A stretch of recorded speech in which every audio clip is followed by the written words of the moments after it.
Welcome to the Locked On Vikings podcast here on the Locked On Network. I am your host, Jordan Reed. You can follow me on Twitter at JReedNFL, at JREID. I don't like that. Welcome back to the Locked On Vikings podcast. I am your host, Jordan Reed, here on the Locked On Podcast Network. Yeah, so that's it. All right. Take 3 and action.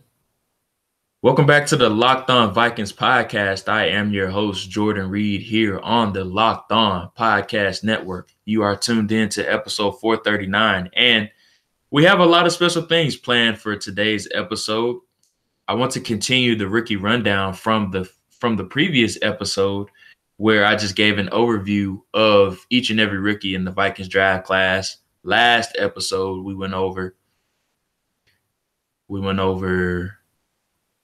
Mike Hughes. We went over Mike Hughes, Brian O'Neill, and Jalen Holmes, which were the team's first 3 draft picks. Now we're going to get into the latter part of the team's draft class with Tyler Conklin, Daniel Carlson, Kobe Gossett, Adaya Aruna, and Devontae Downs. Some other things that we'll be going over. We'll be talking about Pat Elflein, who was placed on the PUP list, the physically unable to perform list to start training camp today. Giving out some training camp superlatives. That's a popular list going out on Twitter right now. Talk about a guy who can be a breakout potential player for the Vikings, a rising star, and a host of other things on that list as well. And then we'll end up answering some Twitter follower Q&A. I know I sent out a tweet earlier stating that I wanted to get some questions from you guys just to see exactly what you wanted answered. And that's something that I'll be doing more often as we get deeper into this podcast series and going on with future episodes later on during the latter half of the week.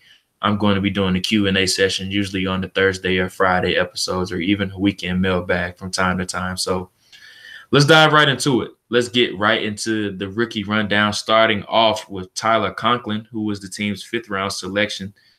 The tight end out of Central Michigan doesn't come in with a lot of hype because he's behind Kyle Rudolph. He's behind David Morgan, 2 established veterans that have a lot of reps invested with the Vikings to this point. We know Kyle Rudolph is the top guy on the depth chart, and David Morgan is more of a jack-of-all-trades guy. He can be a receiver when they ask him to be, even though that doesn't really suit the main part of his skill set. He's more known as a blocker. That's really where his contributions come from in the running game, and that's really how they have used him from time to time. But when Kyle Rudolph does get banged up, which does happen in games, he's been very reliable as a receiver.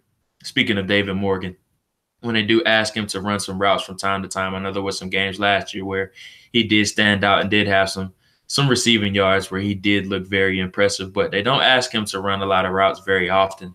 And I think that's where Tyler Conklin could come into the picture. Now, I'm not saying he's going to overtake David Morgan for that number 2 tight end spot, but we do know one of the biggest recipes for success in John DeFilippo's new offense, who is now the Vikings offensive coordinator coming over from the Philadelphia Eagles, where he was previously their quarterback coach, is that he loves to use double tight end sets. And we saw that in Philadelphia last year with Brent Celek and Zach Ertz, who was their top 2 tight ends, and even a mixture of Trey Burton in there as well. So he's used a host of tight ends in his offense. And even in his time back with the Cleveland Browns, he used a host of tight ends led by Gary Barnidge, who had a breakout season under John DeFilippo.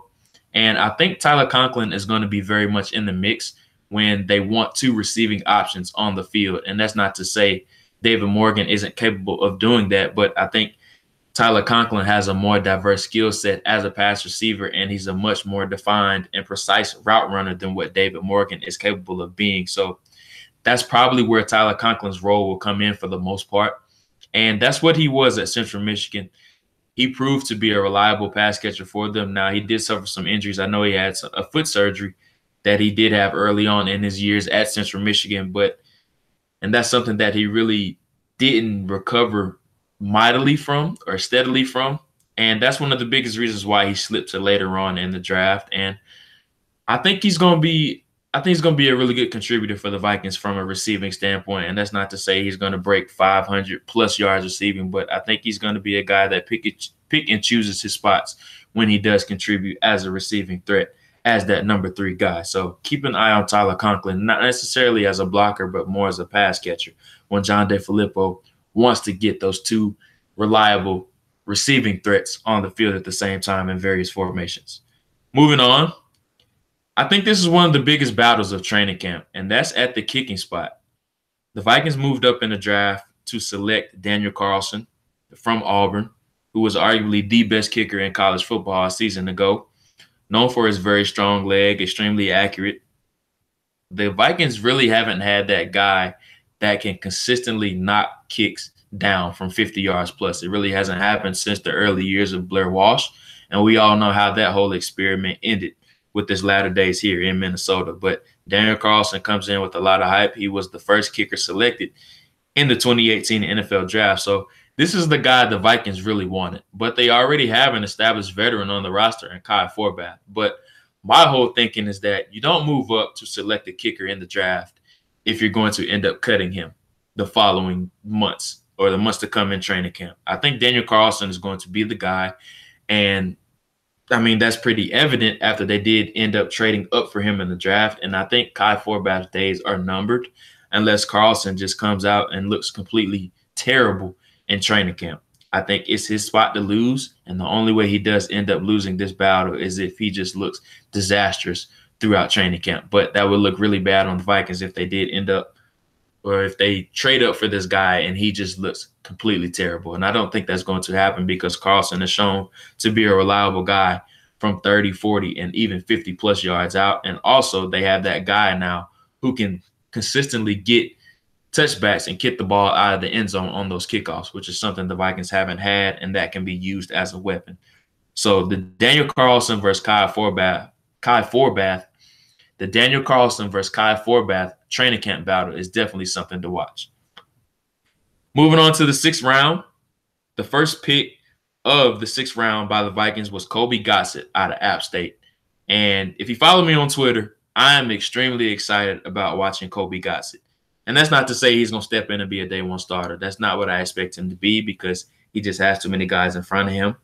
And Mike Remmers and Nick Easton obviously are probably going to be the 2 starting guards at this point after Mike Zimmer's comment stating that they were probably going to play Remmers at that right guard spot. Nick Easton is the man at left guard.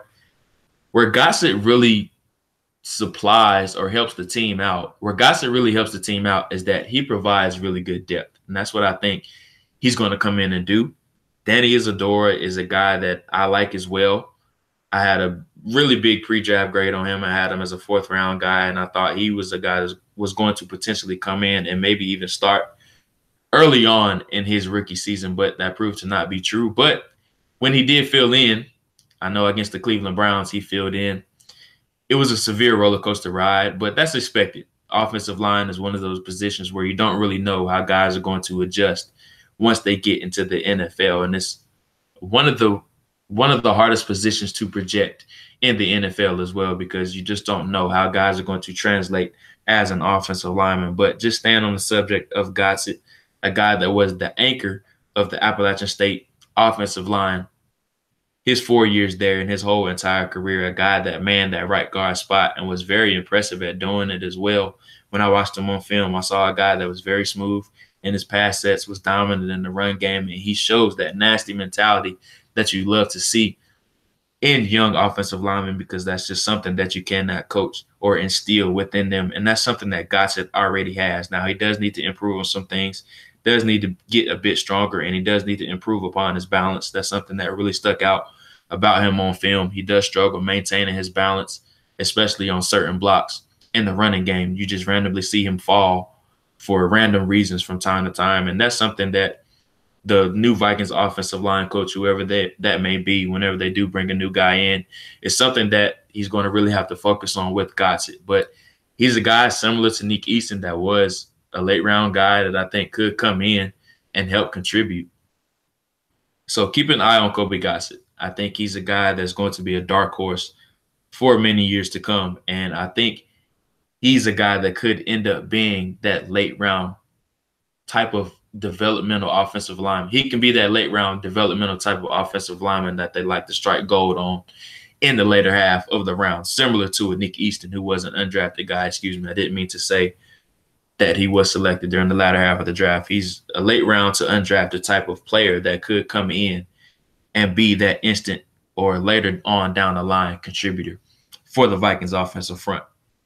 Moving on to the Vikings' last selection in the sixth round, that was Ade Arona, the defensive end out of Tulane. Another guy that really should have fans excited. The Vikings love taking chances on raw edge rushers that have athleticism. He really showed really good athleticism at the combine, showed really good explosiveness on certain drills and certain performance tests. And we've seen in the past with even guys like Danielle Hunter where they like to take those chances on those explosive but raw edge rushers. And Ade Arona is nowhere near the prospect that Danielle Hunter was or showed the type of explosiveness that Danielle Hunter exemplified coming out of LSU. But what I'm saying is that the Vikings love taking these big balls of clay and molding them into the type of players that they want to be. And that's a formula or a recipe of success that they had, or that's a recipe that they have had success with in years past.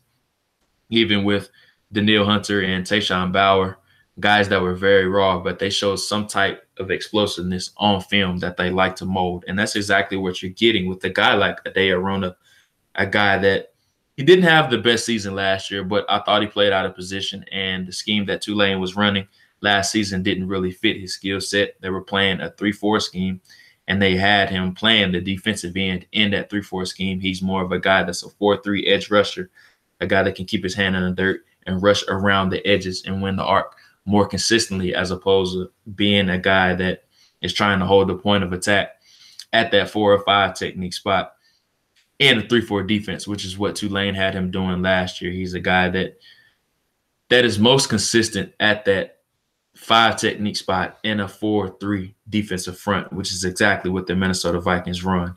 And he's a guy that could bounce back and forth from the practice squad to the active 53-man roster.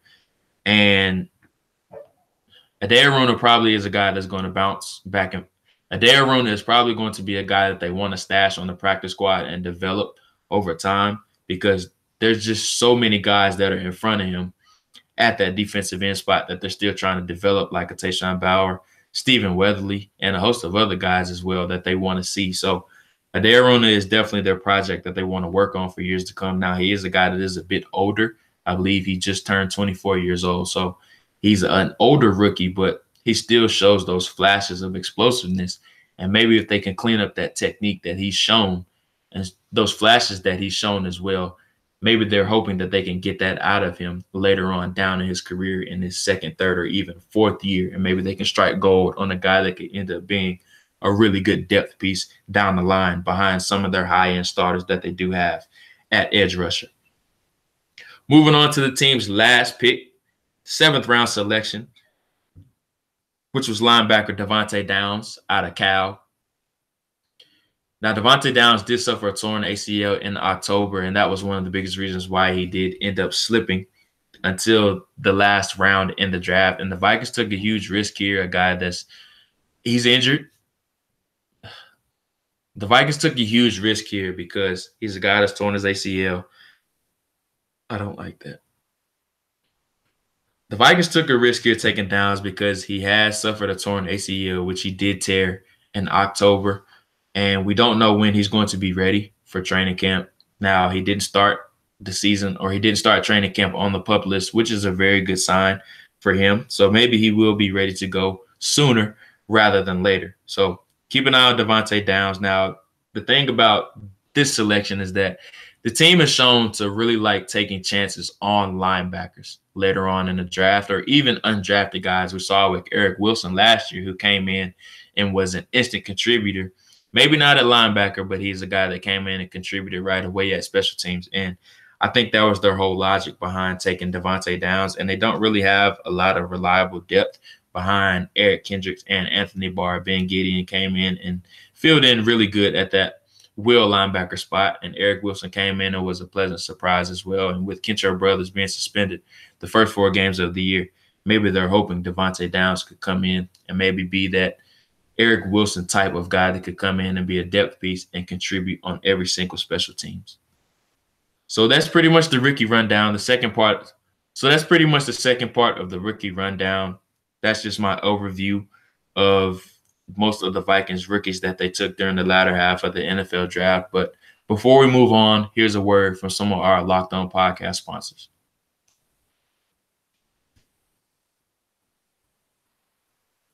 Moving on to the next segment, let's talk about Pat Elflein being placed on the physically unable to perform list to start training camp.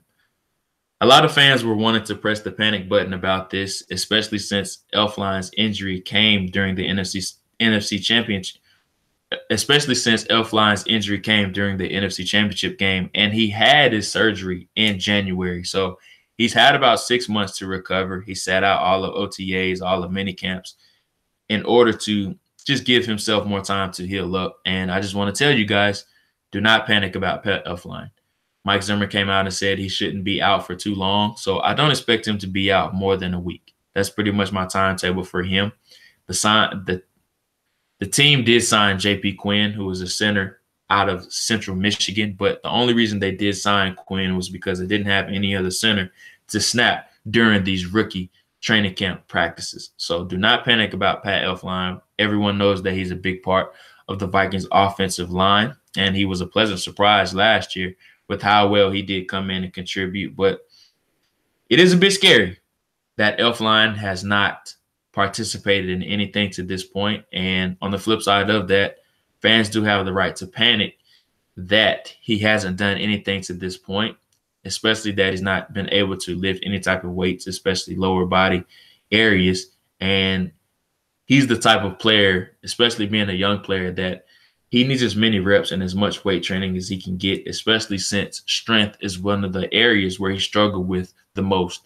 The biggest area, the biggest issue that he had last year was sustaining blocks and being able to stick on defenders and continue to block. The biggest area where he struggled with last year is being able to sustain, and the biggest area that he struggled with last year was being able to sustain and stay on blocks and stick on those blocks and being able to finish defenders. And him not being able to go through any weight training sessions or just not being out there on the field to this point is a bit scary. And I agree, fans do have the right to panic a bit about that at this point. But let's just see how it goes in training camp, and let's just see when he does get back out there on the field. Moving on to the next segment. This is one of my favorite segments, and it's a popular tweet going on around Twitter right now. I don't have the person who actually posted it, but it's talking about superlatives for your team and who you think each guy best fits this certain area or this certain superlative. So just to give a rundown of each one, there's a breakout candidate, a comeback candidate, a rising star, a guy you should not forget about, a guy that needs to rebound, a dark horse candidate for the upcoming season, under the radar guy, and a guy who you think is most intriguing. So going back to the top, my candidate for a breakout guy, and this may seem a bit cliche, but I think it's Kirk Cousins. Why do I say it's Kirk Cousins? I think he has no choice but to be a breakout guy for this offense. He comes in with the $84 million contract, the first fully guaranteed contract in the NFL. This is one of the best offenses he has played in, and I think people are taken away from what he had in Washington. I think he had some really good weapons when he was with the Redskins, and he had a decent offensive line when he was there. But as a supporting cast as a whole, I don't think he's had as well-rounded of a team, talking offense and defense, as this Vikings team. You have Stephon Diggs, you have Adam Thielen, you have Kyle Rudolph, and you have a young up-and-coming star in Dalvin Cook behind him. He's never had a running back that reliable behind him in his time with the Redskins. And then you combine all that with the number one defense in the NFL.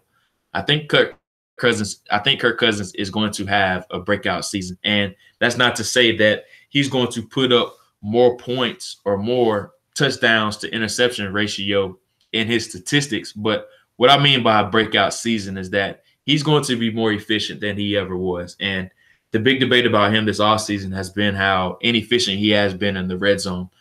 Now with John DeFilippo on board, who was the red zone specialist and the quarterback's coach in his time with the Eagles, I think that's something he can help Kirk Cousins improve upon this upcoming season. You have guys like Stephon Diggs and Adam Thielen who are great at contested catches. Cal Rudolph, who has been dominant in the red zone from years past. So I think you're going to see a much more efficient Kirk Cousins, and I think he's going to operate this offense very efficiently, and I expect him to have a breakout season, and that's why he's my candidate to be the breakout guy for the Minnesota Vikings. The next one is pretty easy. The comeback kid, the candidate is pretty obvious for everyone, and that's Dalvin Cook, a guy who went down the 4th game of the year. I think the next one is pretty obvious, which is the comeback kid. I think the next one is pretty obvious, which is the comeback candidate, and that's Dalvin Cook, the upcoming and rising star. Damn it. Fuck. Okay. Here we go. I think the next one is pretty obvious, the comeback candidate of the year, and that's Dalvin Cook. I have huge expectations for Dalvin Cook this upcoming season.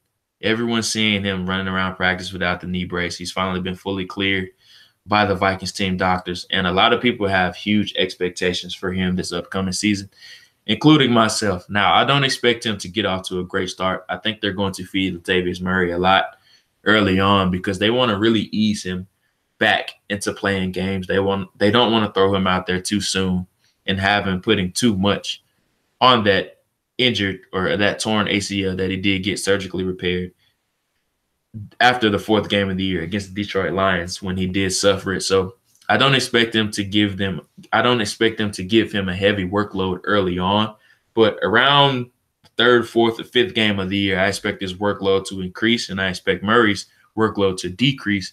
And I think we're going to see a big year out of Dalvin Cook. Now, John DeFilippo's offense has a history of being a running back by committee backfield, but I think with Dalvin Cook, you're going to be able to shoulder the load with him, and that's not to say put a lot on his plate, but I think the offense is really going to be ran through him. And what I mean by that is if the Vikings are able to sustain and get big leads, they're going to feed Dalvin Cook. That's just been Zimmer's MO. He wants to play good defense, and he wants to run the ball. He wants to have a dominant run game, and he wants to play dominant defense. And that's why I think this team or this offense is really going to be ran through Dalvin Cook, and I expect him to have a big year. And that's just not as a rushing threat. There's reports out there that he's been used all over the field, all over various formations as a pass catcher as well. So I'm really excited to see what he does next season. Now for the rising star, and I think this guy pretty much is right there as a budding star already in the NFL, but I'm going with Danielle Hunter, a guy I think the world of, and I don't think he gets enough credit for just how good he really is to this point. And everyone loves to say how young he is, and rightfully so. He's only 23 years old, and he will turn 24 years old during week 8 of the season. So he's going to play half of the season as a 23-year-old, and a lot of rookies are 23 years old now, and it's just amazing just how young he still is to this point. And it's really nice to see how far he's come along now entering his 4th year.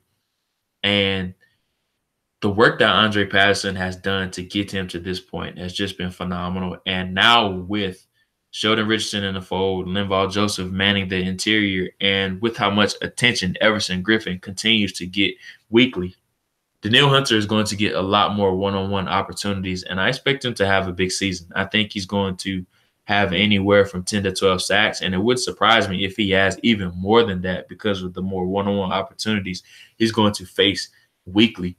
And I expect him to have a big year this year, and I think he's going to prove to be worth every single penny of that deal, that extension that he just signed this offseason. So Danielle Hunter would definitely be my candidate for the guy that is the rising star.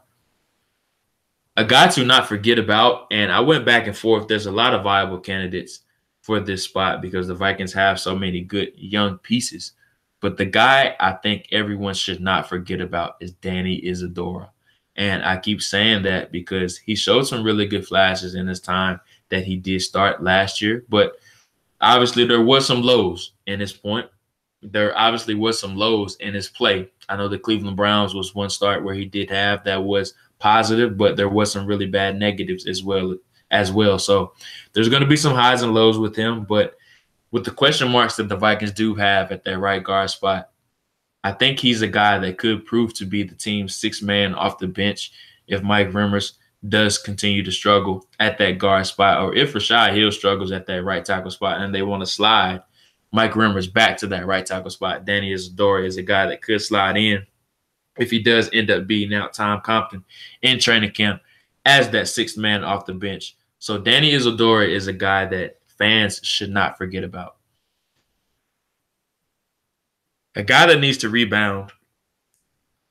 A guy that needs to rebound is Mackensie Alexander. And that's not to say that he was just terrible last year, but there was some rough patches and there was some highlights for him last year. And you would like to see his season smooth out and just be consistent throughout the entire year instead of being a roller coaster ride like it was last year. And we saw the flashes of him against the Redskins where he just had a really good game. But you come back and you talk about the NFC Championship game against the Philadelphia Eagles where they really were targeting him, and wherever he was on the field, they were going after him. So I would like to see him step up this year and really rebound from what we saw a year ago. And I also have another guy that I think needs to rebound, and that's Rashad Hill at right tackle.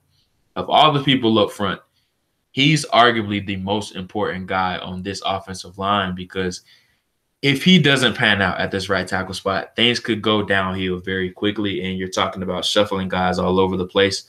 Mike Remmers is probably the team's backup right tackle right now because he's shown to be reliable out there. But if Rashad Hill doesn't rebound and take that next step forward in his development like they do plan on him doing, you're talking about shuffling the entire right side of the offensive line, and that's just something that the Vikings don't need to do at this point, especially with how huge of a question mark the offensive line already is.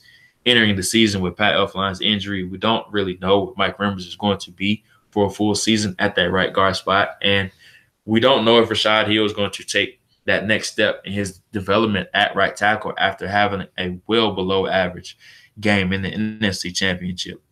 So Rashad Hill and Rashad Hill and Mackensie Alexander are definitely two guys that need to rebound in 2018. A dark horse candidate, and it's really tough to say that this guy is a dark horse because he was the team's first-round draft choice in 2016, but it's Laquan Treadwell. And that's not to say that Laquan Treadwell is just going to have a 1,000-yard season. He's going to have more receiving yards than Stefon Diggs or Adam Thielen. I'm not saying that. He's a guy that could have anywhere from 300 to 500 receiving yards and maybe 1 or 2 touchdowns or even 3 touchdowns, something along that sort. We all know, no knock on Case Keenum. I think he had a phenomenal year last year, and I love every bit of this season and the year that he had last year. But he's a guy that did not fully go through all of his progressions and every option on his progression, and he locked in on certain guys. And understandably so, Adam Thielen and Stefon Diggs are very reliable guys, especially in all types of coverage. And it just seems like he did not trust Laquan Treadwell. But there was a lot of times where Laquan Treadwell was the third or fourth option, and he was getting open. But Keenum was so fixated on sticking on that first and the second option, which were Diggs and Thielen, that Laquan Treadwell was running open from time to time where he could have had some more yards and he could have been a heavy contributor. Now, enter Kirk Cousins, a guy that's known to spread the wealth. He's known to use his top 3 to 4 receivers very consistently throughout the year. So now we're going to see a guy like Laquan Treadwell have more opportunities on certain down and distances and all types of coverages. So Laquan Treadwell would definitely be my dark horse for a guy that can have a better season than he has had to this point. And under the radar guy, I talked about him earlier. I'm a big fan of him, and that's Colby Gossett. I think Colby Gossett, he's a guy that is extremely under the radar right now. He was a 6th-round pick, and Gossett is a guy that could come in and be that depth piece that they really have been sorely looking for on the interior offensive line spot. And that's something that they really haven't had throughout years past. And whenever the Vikings have sustained an injury or two, it just all goes downhill. But I think Gossett could come in and be that 6th or 7th guy off the bench that I think could come in and still give that same level of play that some of the other interior offensive linemen are giving that are starting. And that's not to say he's going to do that next year. I'm talking maybe 2 to 3 years down the road. I think Gossett is going to end up turning into that late-round offensive lineman that could end up being a starter, or he could end up being that first guy off the bench, as I alluded to earlier. But Gossett is a guy that I'm highly excited to see in training camp because I think he's a guy that has a game that's very advanced at this point, and I think he's a guy that could come in and he could be a contributor, if not this year, then later on down the road. My most intriguing candidate is Sheldon Richardson. I've said this repeatedly. I'm more excited to see how Sheldon Richardson contributes to the defense than I am to see how Kirk Cousins contributes to the offense. And why do I say that? The Vikings haven't had that penetrating three technique since Sharrif Floyd sustained his injury. Yes, Tom Johnson was a very good piece at that three technique spot, but Sheldon Richardson is much more supremely talented than what Tom Johnson is. And to unleash this defensive line, what the Vikings always needed was that penetrating defensive tackle opposite of Linval Joseph. And that's exactly what you're getting with Sheldon Richardson. Why am I so intrigued by Sheldon Richardson? Because he's a guy that's coming in that's very hungry. He's had a chance to dive into the playbook. And that's something that he didn't get in Seattle last year when he was traded a couple of weeks before the season started. He's been here an entire spring. He's been here an entire summer. So he's now comfortable with that playbook and some of the techniques that Andre Patterson is trying to instill in him. He's developed some chemistry with Linval Joseph. Those guys have been everywhere together, it seems like, on every single video. So those guys have developed a very good rapport during this offseason. And I'm really intrigued to see how he unleashes not only this defensive line, but this defense as a whole, because Mike Zimmer has not had a penetrating three technique since the days of Sharrif Floyd. Him combined with Linval Joseph is going to really free up Danielle Hunter as well as Everson Griffin. So I think Sheldon Richardson is going to be a really huge addition to this Vikings defense. Now that we have completed training camp superlatives, now that we have completed training camp superlatives, here's another word from some of our Locked On podcast sponsors.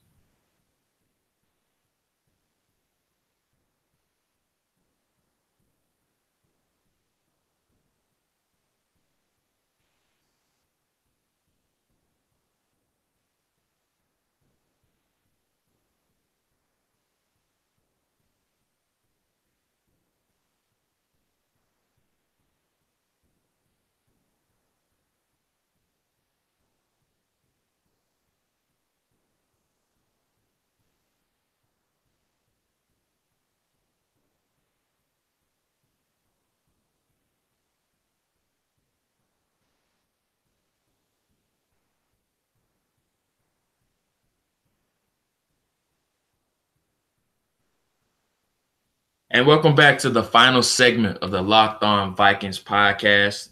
Now we're going to get into some Twitter follower Q&A. As I alluded to earlier, this is something that I'm going to do during the latter half of the week. And I'm going to ask for some questions that you guys have, and I'm going to do whatever I can to get to each question. And I want to do around 4 or 5 because they can get a bit tedious if I do just keep carrying on and on. So I just want to thank each and every one of you guys for sending in your question. And if I did not get to your question, please don't let that discourage you. Keep sending in your questions every single week, and I will do my best to get to each and every one of them. So the first question is from Per_Haga on Twitter. And he asked, would you sign Easton to an extension before the start of the season? If so, what do you think he is worth? Now, the Vikings reportedly have only around $12.3 million of cap space, so it probably isn't realistic to sign him to an extension prior to the season, especially with guys like Stefon Diggs and Anthony Barr still out there waiting for an extension. It's just not realistic to fit all those guys under that small number, and he's the third option on the pecking order in that order. So I would not sign him prior to the season, but I would be very interested in signing Nick Easton after the year. And the team is very high on Nick Easton. They put a second-round restricted free agent tender on him this offseason just to ensure that no one would take them or take him away from them. And if they did want to take him away from them, it would cost a second-round pick. And them putting that high of a tender on him just shows how much they respect his game and how far he's come to this point. And, I mean, they did trade Gerald Hodges for him, who was a player that the Vikings really did like, but he just didn't fit some of the stuff that they were trying to do and the culture that they were trying to create at the time. and Nick Easton is a guy that they got along with the 6th-round pick. And how far he's come from that point to now being a consistent starter, that just shows how much they really like him. And I fully expect them to extend him at some point, if not during the season, then definitely after the season. But I don't think his extension will come before Stefon Diggs or potentially Anthony Barr. Moving on to the next question.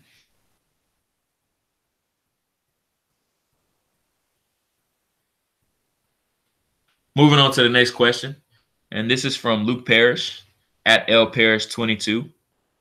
Do you think Eric Wilson can surpass Gideon as the third linebacker? This is a really interesting question because of all the people on the Vikings defense, I think Ben Gideon obviously is that one spot that is up for grabs. All of the other spots, all the other 10 spots on the defense probably are locked in for the year.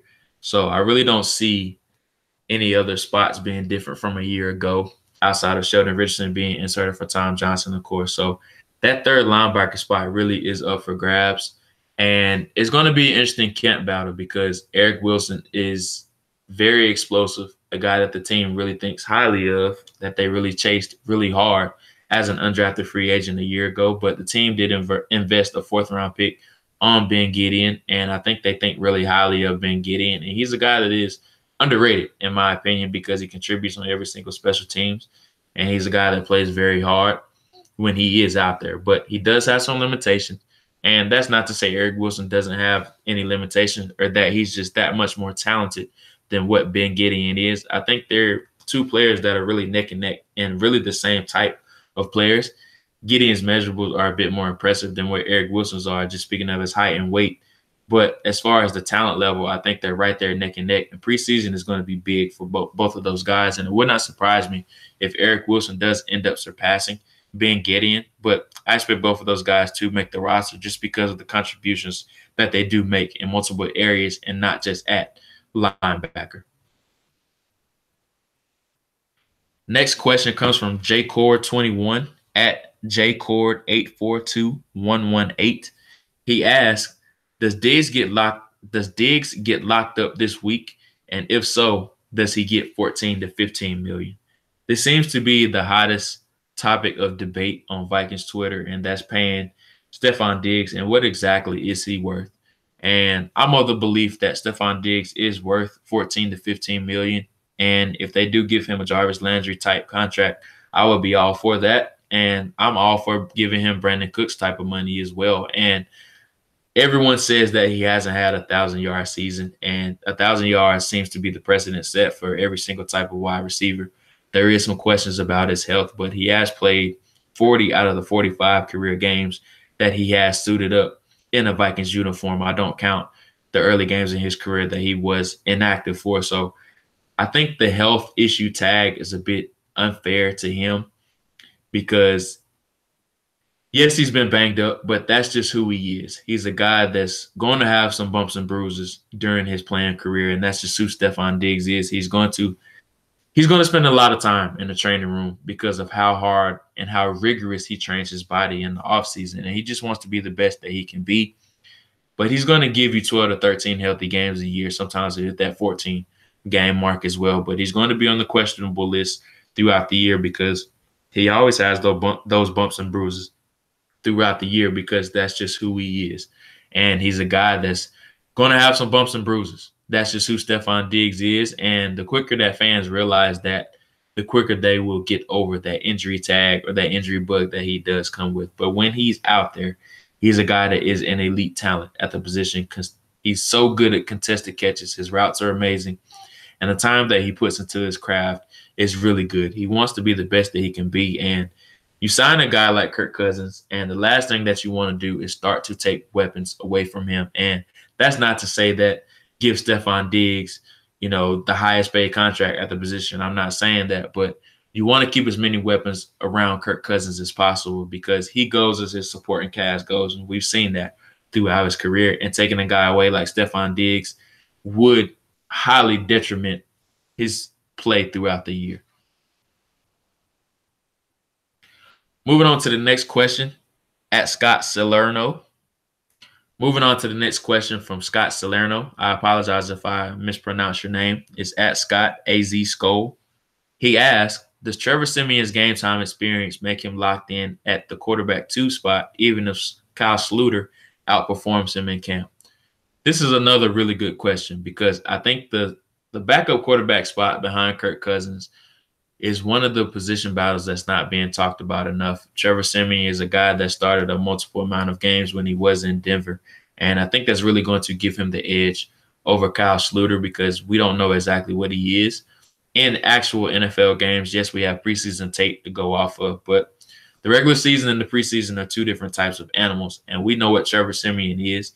He's a guy that's going to be one of the better or a high-end backup in the NFL, and everyone knows that he wasn't a starter in Denver, and his play exemplified that. But if you ask him to sit back and be a backup, he's a guy he was consistent, and he had some consistent moments in Denver, and he had some very low moments in Denver. But if you ask him to be a backup behind Kirk Cousins, now you have a guy that has game time experience. He's a proven veteran, and he's a guy that can be a high caliber backup. And we all know as Viking fans that the starter could go down at any moment, and the backup quarterback spot is very, very important on any roster. I'm of the belief that the backup quarterback spot is a top 10 position on a roster because if you invest so much in your top quarterback or your QB1 on the depth chart and you don't have anything behind him and that guy goes down, you can see your season dwindle at any moment. And we all saw that when Teddy Bridgewater went down and when Sam Bradford suffered some injuries as well. Luckily, Case Keenum was able to come in and contribute, but the Vikings had to give up a first-round pick for Sam Bradford, and the team was just never able to recover. Ended up going 8-8 at that point.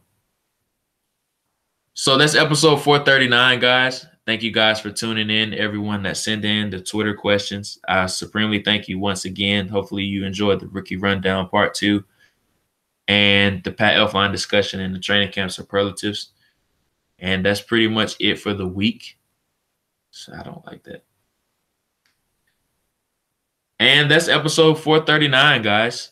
That's episode 439, guys. I want to thank each and every one of you guys for tuning in once again, everyone that sent in their questions. I really hope you guys enjoyed the second part of the Rookie Rundown, the Pat Elflein discussion, the training camp superlatives, and much more. Those are just some of the things that we're going to debate on this podcast, and I have a lot more special things planned with training camp now in full swing. There's a lot of other things that I want to talk about. Kirk Cousins obviously will be heavily involved and heavily debated on the next episode. Just to give you guys a little bit of a sneak peek into the next episode, I'm going to debate what Kirk Cousins can prove or how Kirk Cousins can prove his worth and how he can prove to be worth every single penny of that fully guaranteed contract that he did sign a couple months ago. That will most likely be what's centered around in the discussion and what the entire podcast will instill. So I'm really excited to talk about that. There's some training camp battles that I want to get into and some positional battles that I want to highlight as well. So I'm excited. Training camp is here, and I really hope you guys stay tuned in to the podcast for many weeks to come and many episodes to come. Once again, Skol Vikings, thank you for listening.